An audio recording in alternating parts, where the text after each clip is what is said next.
Then I'll bring this up here. Me first. There you go. Okay. Just, that's fine.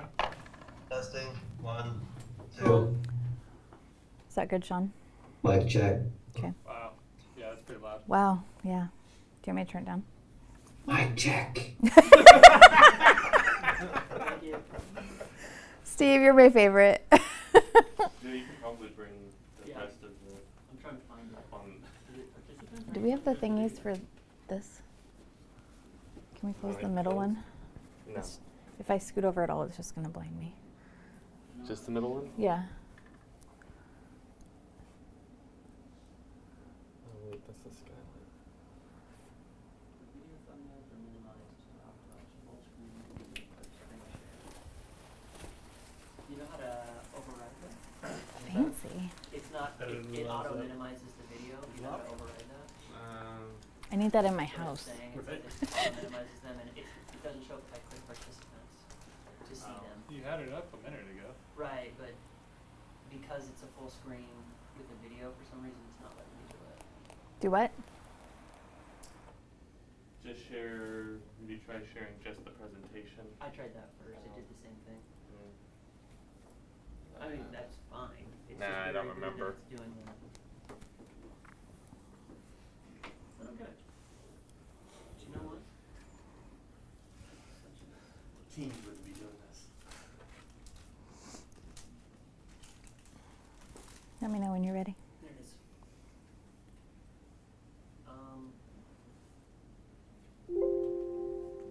Whenever. Do you want me to be the clicky? I can actually. I prefer to do that because then I'm not like, okay, Joe.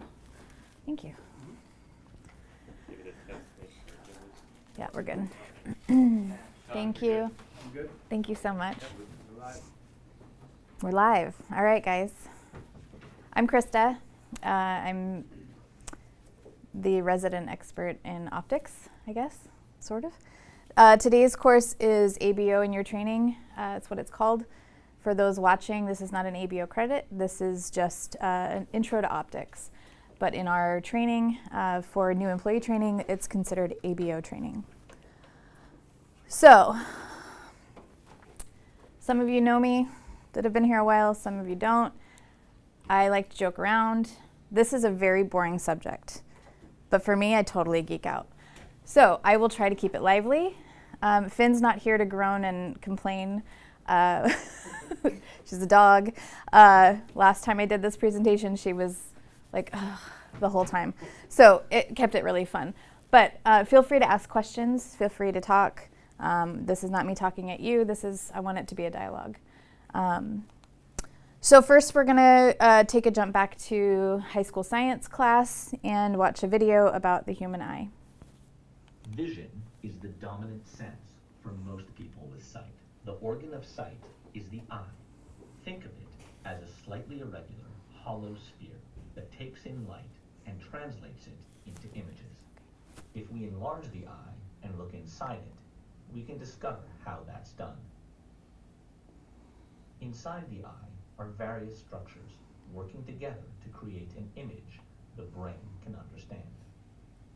Among these are the cornea, a clear dome-like structure covering the iris or colored part of the eye, the lens directly below it, and the retina, which lines the back of the eye. The retina consists of thin layers of light-sensitive tissue. This candle can help us understand how the eye captures images and then sends them to the brain. First, the candlelight passes through the cornea.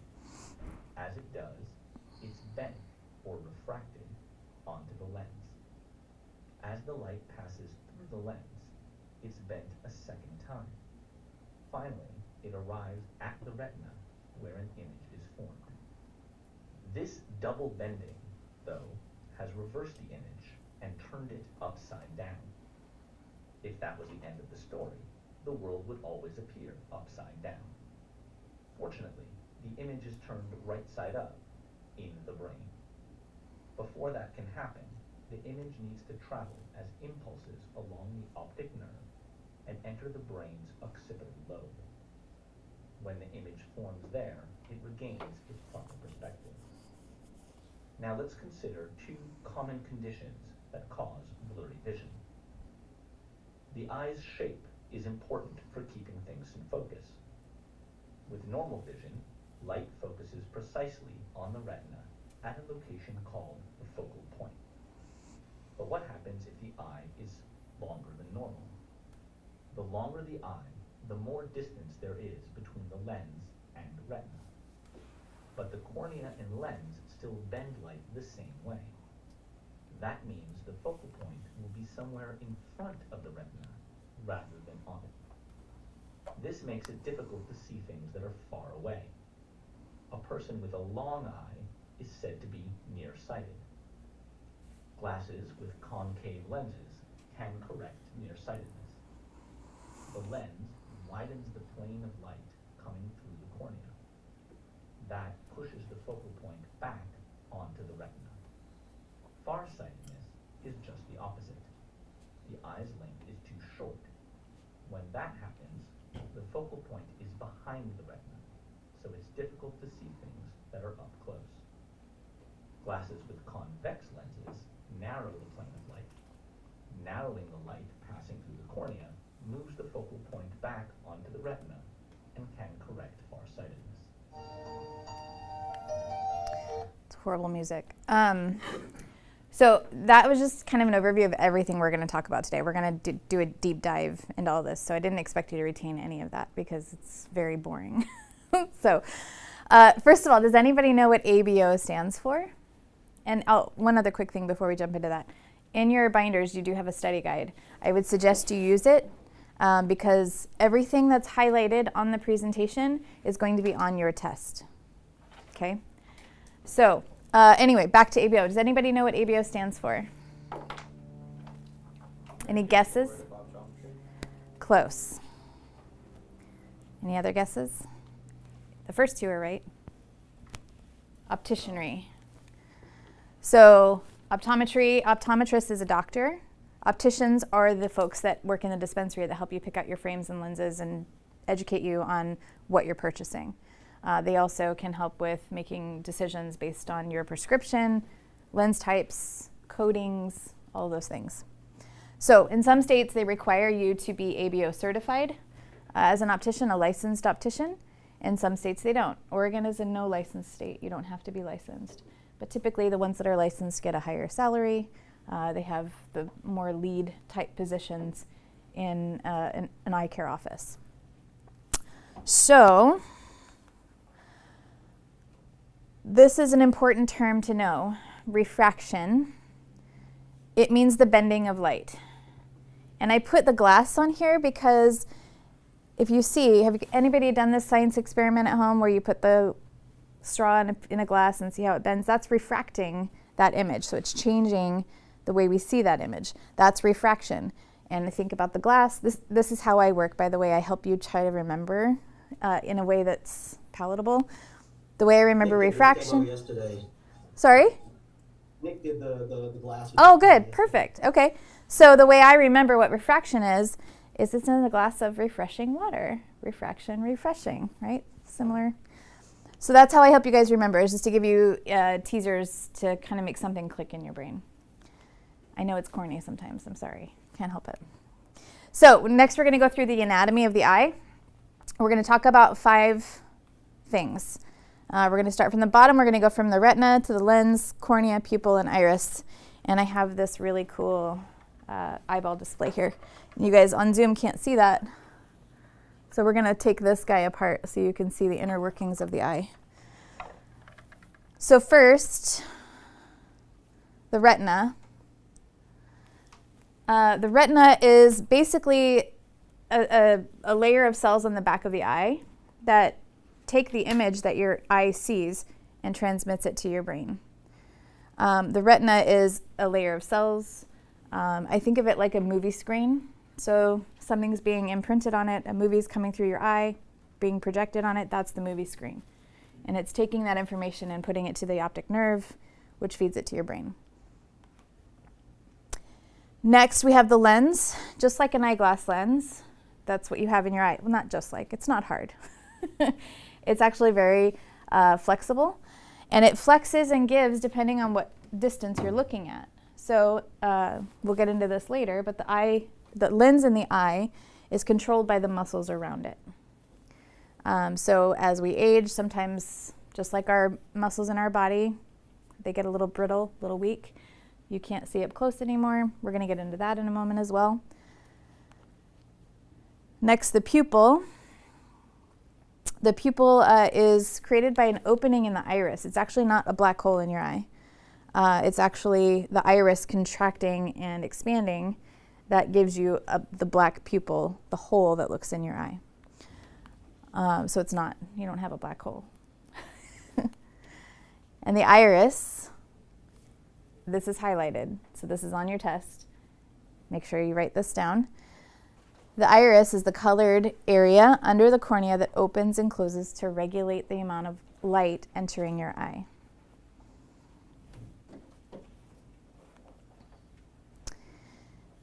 And lastly, the cornea. The cornea is the exposed part of your eye, on the front of your eye. Interesting, I think it's interesting, but it doesn't have a blood supply. It actually gets oxygen from the air. And the cornea and the lens work together, as we saw in the video. Those two items work together in your eye to transmit the image to your brain. And we're going to talk about how that works together. Any questions on this before we move on?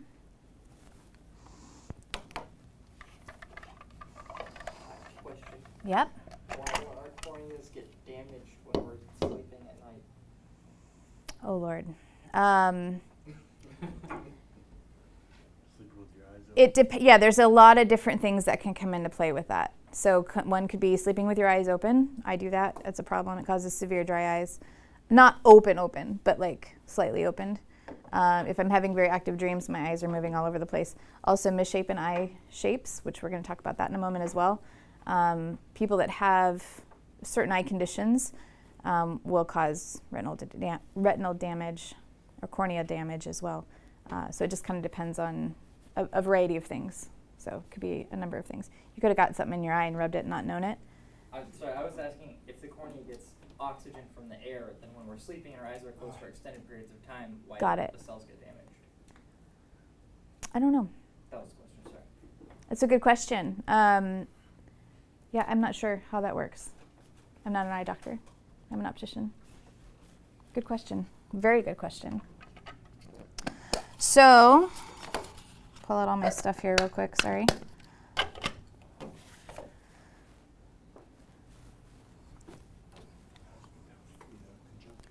So it's important to know that we see with our brains, not with our eyes. Again, this is highlighted, so make sure you write this down.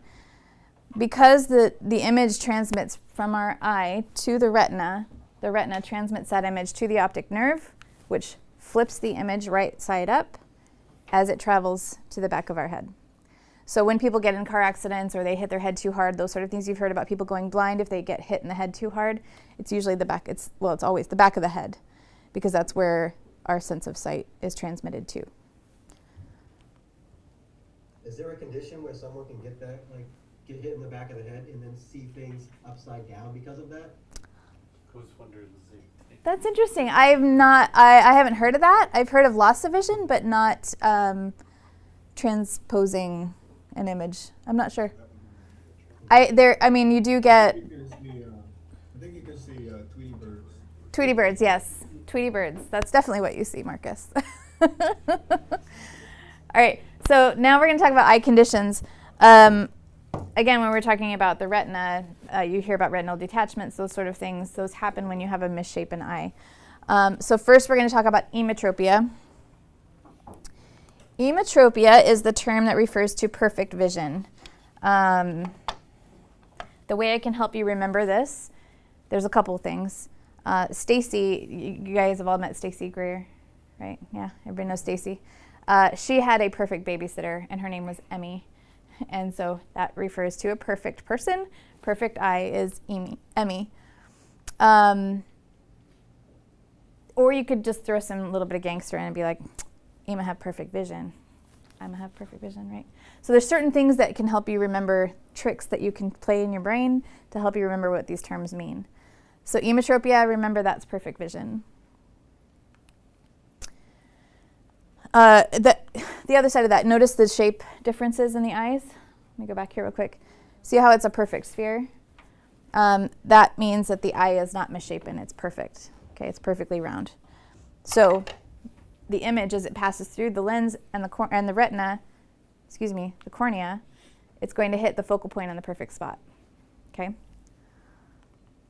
Next is myopia. That's when you have an eyeball shaped like an egg. You guys see that on Zoom? So what happens is the image enters the eye, and it can't quite get back to that focal point where it needs to be. So it blurs the image. So myopia is written in minus form on a prescription. So when we're going to look at a prescription here in a minute. But when we look at a prescription, it's written in minus. So remember, myopia minus. That's how you can remember that. And it minimizes, there's lots of M's in myopia. It minimizes an object. And again, it makes it so that the image doesn't reach the retina, so it's closer to me, myopia. Okay. You can see, with myopia patients, they can see close around you, but they can't see in the far distance very well. So they need a minus lens, but it means that they're nearsighted. So the way I can help you remember myopia is nearsighted is in the alphabet. M and N are really close together. Nearsighted is myopic. And you can see it up close, but not in the distance. By the way, when I went through NET, I think I do remember that condition. There is a condition where, a very rare condition where people see upside down. Upside down? Mm-hmm. I'm sure it makes perfect sense, but I haven't experienced it personally, so I'm not. Again. Is it a brain condition or is it an optical? I think it's the brain. Yeah. So that basically the brain never flips that. It would probably be an issue with the optic nerve, because the optic nerve is actually what flips the image in transition from what you see to the brain. So it's probably an optic nerve issue where with the impact, that's my guess, but I would have to do more research to be sure. Do you both connect to the same location in the brain? I'm sorry? Processed by the same part of the brain, or yes. they're separate? No, it's all the same part of the brain. It's all in the back. What I'm reading here, there is someone with this spatial orientation phenomenon where the jumbled connection in her brain flips what she perceives. So it's like, it says like her eyes are seeing the images the right way, but her brain changes them. It's called vertical diplopia. There's several like similar, Yeah. but it's rare. I bet Oliver Sacks has a book on it. Thank you for that. Yeah, again, I'm not an eye doctor. So this is all stuff that I'm sure eye doctors would have been able to just pull out of their brains, but I don't. Thing to an eye doctor in this room. Yeah, right? As good as you get, right? So again, these people need a minus prescription. When you look at a minus lens, it is a concave lens. The reason I capitalize the C in the middle of concave, we're going to get more into this in a minute, but the reason I did that is because if you look at the back side of the lens, it's curved like you're going into a cave. And when you go into the cave, what happens is the light diverges to the walls of the cave. So a minus lens is going to diverge the image. So meaning when it hits the lens, it's going to make the image bigger to hit the focal point in the proper spot on the back of an eye shaped like an egg. So it's going to push the image farther back. Does that make sense? Good? Getting somewhat. We are going to do more on that, so don't freak out if you don't understand it just yet, okay? Next, we're going to talk about hyperopia. I'm a hyperope. We like to go fast. Our eyeballs are shaped like an egg on its base, and when the image goes through the lens, it overshoots the focal point. The focal point overshoots the retina. So, with hyperopes, we need plus power to converge the image closer in. So think of hyperopes being hyper and going overboard. So a plus lens is going to magnify an image, which is going to bring it closer in.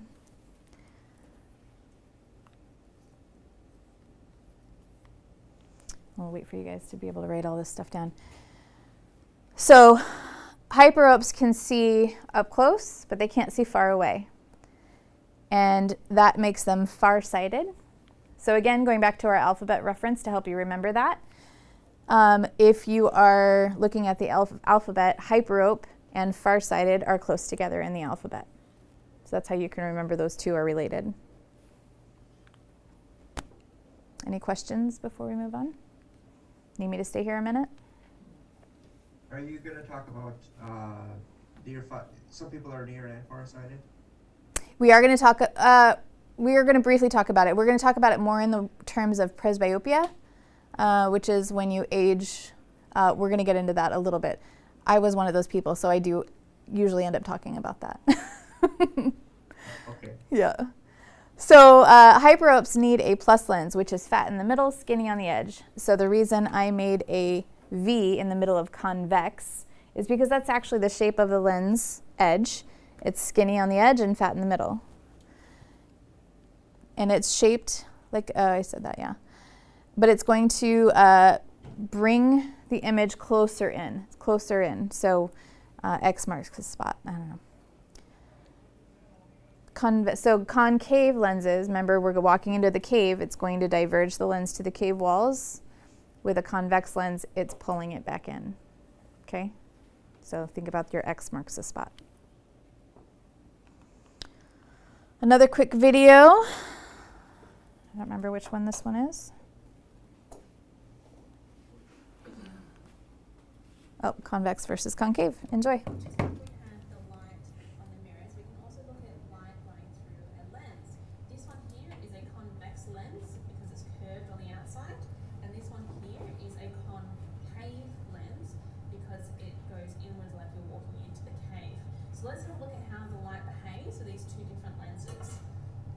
Concave first.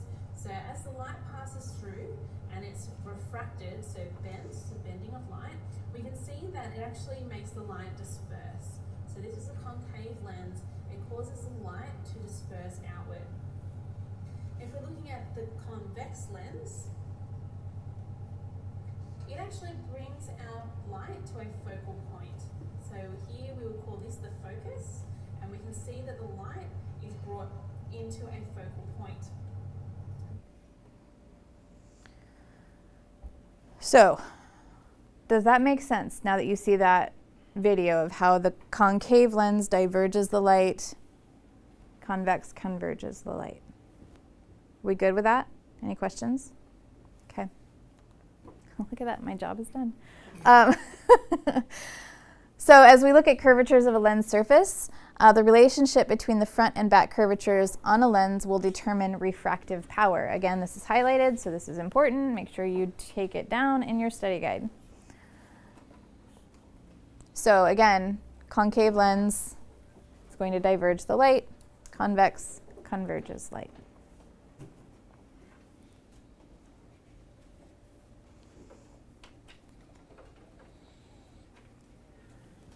I don't know what it looks like on your study guide. I haven't seen it in a minute. We're good? Okay. So as we look at somebody this is where I really am not allowed to go in public, because I can look at somebody and tell what kind of power they're wearing, even if it's minor. So as we look at this gal in a minus 625, she's myopic, which means a minus lens. But see how her eye, or the side of her face rather, is cut in from her frame? That's what we call Coke bottle glasses, right? These are the people that are wearing high minuses when their face is being minimized, right? Because we're minimizing in a myopic power. Okay. You have perfect Emmy right here, emetropia. So no correction at all. She just likes to wear glasses because they're pretty rad. And then you have the hyperope. So see how her eyes are much bigger than they are on this side? So it's magnifying her eyes. So when you see somebody walking around and they got giant eyeballs inside their frames, that's when you know they're a high plus. They're a hyperope patient, plus power. Okay? Oh, sorry, got ahead of myself. Any questions from Zoom? You guys good? All right. So this is what it looks like with these eye conditions. Emmetropia, you're going to be having perfect vision, obviously. Myopic, they can see the rock, but they can't see the waterfall. Hyperopes can see the waterfall and can't see the rock. Any emmetropics in the room? And a lot of you aren't wearing glasses. Okay. I think so. Are you a hyperope or a myope?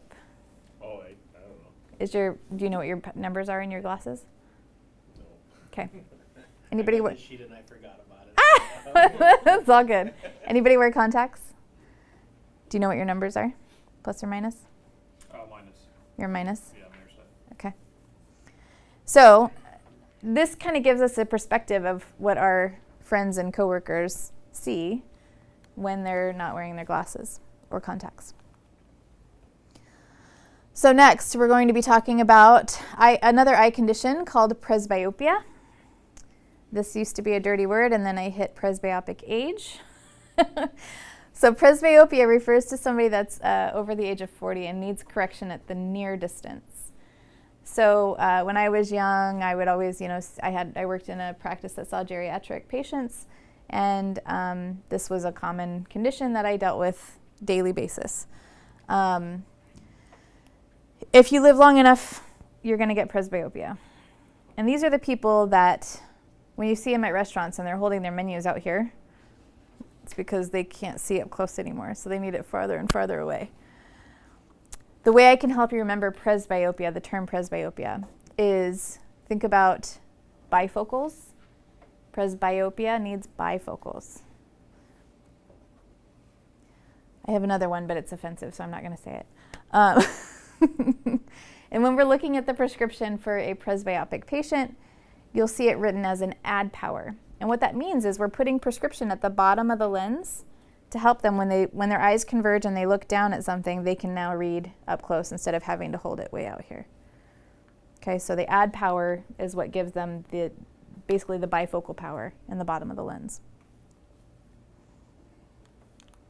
Any questions on that before we move on?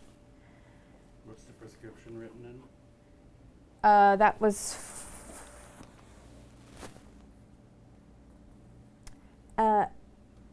we're getting to that. We're not there yet. Jumping ahead. Thought I missed it. No, it's okay. We're jumping ahead. I have a question. Yeah. If you're nearsighted, once you hit 40, what would that look like? Just need more plus. Yeah. I'm that way. So I'm a hyperope. I've always had accommodative issues at the near. This is getting to your point, your question right now. Accommodative issues, when you're young, you're not presbyopic age yet.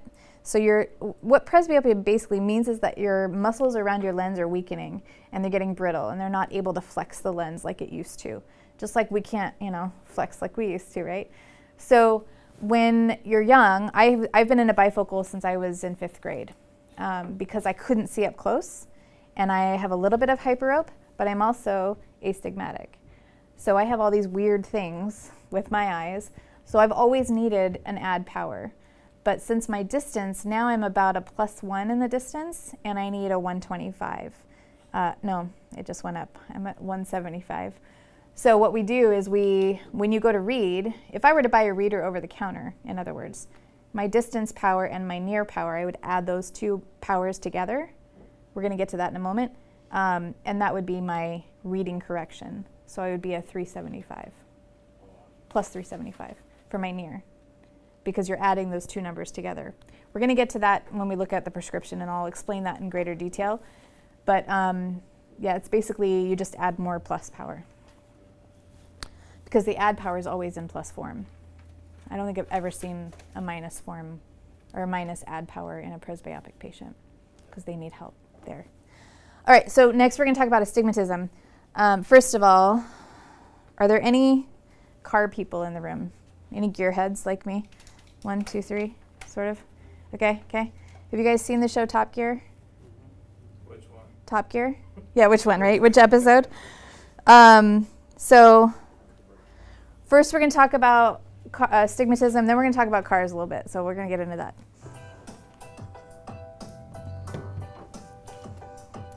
What's up, everyone? This is Dr. Joe Allen here from Dr. Eye Health. We're going to be doing a 1-minute answer on exactly what is astigmatism. So we're going to put 1 minute on the clock, and here we go. So astigmatism is a condition where light does not focus to a single point into the retina in the back of the eye. Instead, light is bent more unevenly, and that causes your vision to be both blurry and distorted at all distances. That means both far away and up close.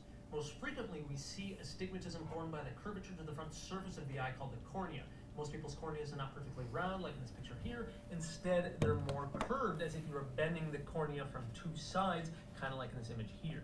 Because of this curvature, most doctors describe astigmatism as the eye being more shaped like a football rather than a basketball. Now, most people are actually born with some levels of astigmatism. However, it can get worse as we get older, and it can even form due to scarring from trauma, surgeries, or other forms of eye disease. What's great is that astigmatism can be measured, and we can correct for it with glasses, contact lenses, and other forms of corrective eye surgery, such as LASIK. So make sure you talk to your doctor about the best way to correct for you and your level of astigmatism. All right. We love Dr. Joe. He is, Dr. Eye Health is, he has some of the best videos. If you're ever wanting to just spend your free time geeking out on eye care stuff, he's a great resource for easy to understand videos around eye care. So again, the cornea, as we're looking at an eye, right? So we have the iris, the lens is behind the iris, and then we have the cornea, which is on front. The cornea is misshapen, so it looks more like a football, like you see here, instead of a perfect round cylinder. So again, when we look at your study guides, make sure you write down it's misshapen. And okay, going back to Top Gear. Anybody know who the Stig is? Right? Okay. So the way I remember, the way I try to help people remember, especially if you're car people like me, is the Stig. Some say he's wanted by the CIA, and that he sleeps upside down like a bat.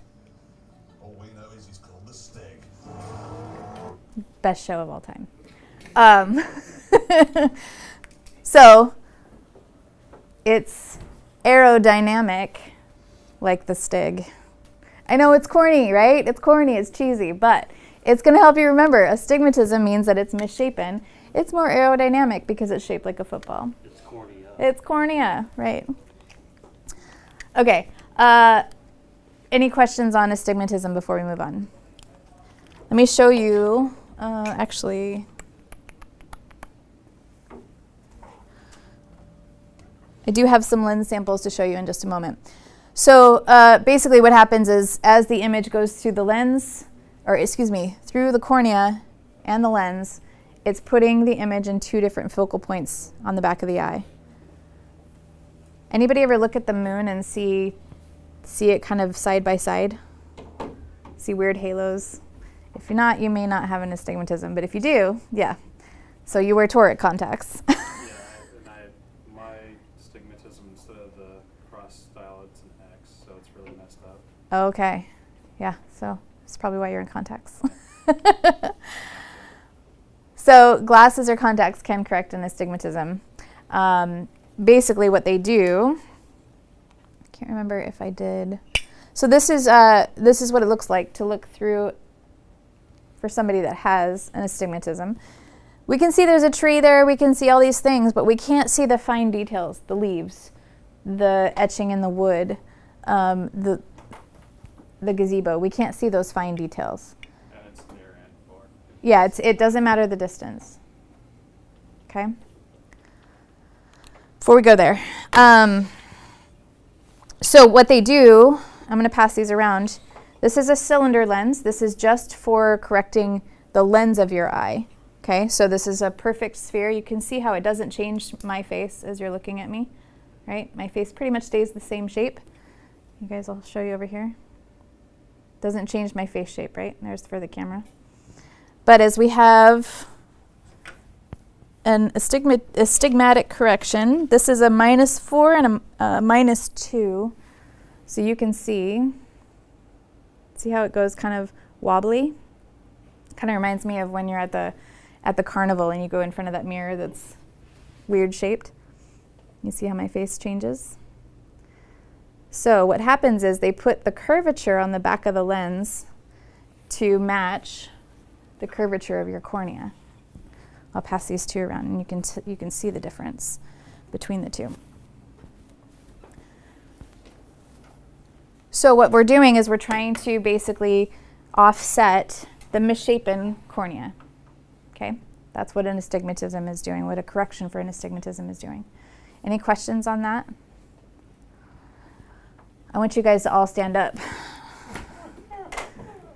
It does get funnier the longer you look at it, right? I just want you to stand up and stretch. Take a break. We're going to take a break. We have 10 minutes till our next meeting. We're good. I'll just keep moving forward until, when do you want me to stop? Okay. This is a good, this is a good stopping point. And then we can jump back in. Okay. Okay, so we'll come back for part 2 in just a little while. Yeah. Try and have an answer to why your cornea doesn't get